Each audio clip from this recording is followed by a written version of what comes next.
These are the guys that are already in the fold. When you look at the remainder of maybe who they're going to come after and what the offensive class for 2019 is going to look like, what kind of strikes your fancy? Yeah, I mean, there's the Trust kid, Xavier Trust at Rhode Island, the 4-star offensive lineman, that it probably moves close to the top of the board right now.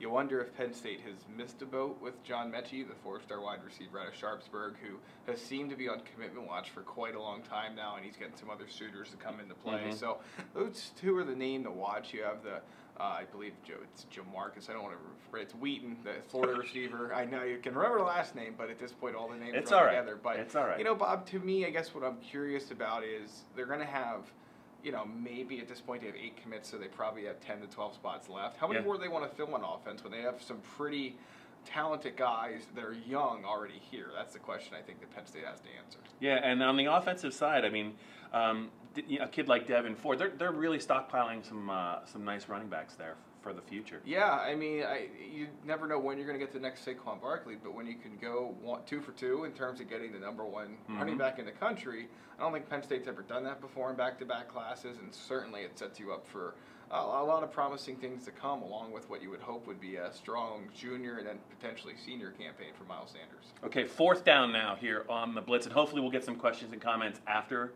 4th down. But 4th down, big picture recruiting defense for 2019. Who's next, Greg, on defense, and should Penn State fans be aware of the name Zach Harrison? Yes, absolutely. I mean, he is as big and as mammoth of a prospect as they come. He could play, I think, honestly, he could skip his senior year of high school and play in college today.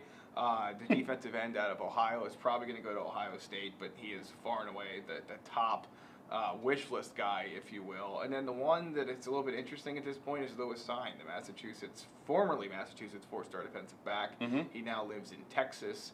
Penn State was the far and away front runner before he moved, and it seemed like he might be ready to commit. Then he went down there, Texas A&M, some southern schools got involved. Obviously, he missed a run on secondary guys here. You just wonder where things stand with him. But those are the two to sort of keep an eye on at this point, some defensive linemen as well. And a quick follow-up, you didn't see this coming, but I'm going to ask it anyway. So when you get a 5-star kid, you never really have him until he signs. And there's been some history there, even with Micah Parsons. They had him, they lost him, they got him back in the 2018 class.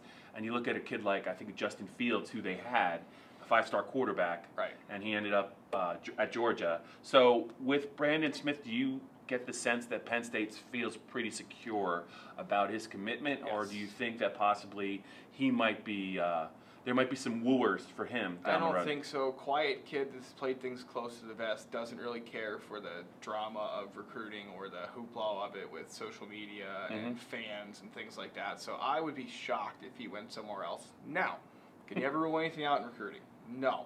Could coaches move on and things change and happen? Yes, no question. But do I have any reason to think he won't end up at Penn State? No, I don't at this point in time. All right, awesome. All right, that's the 4th down. So, Greg, the only thing left to settle, the only thing left to decide is anyone prepared to ask us some questions or some comments?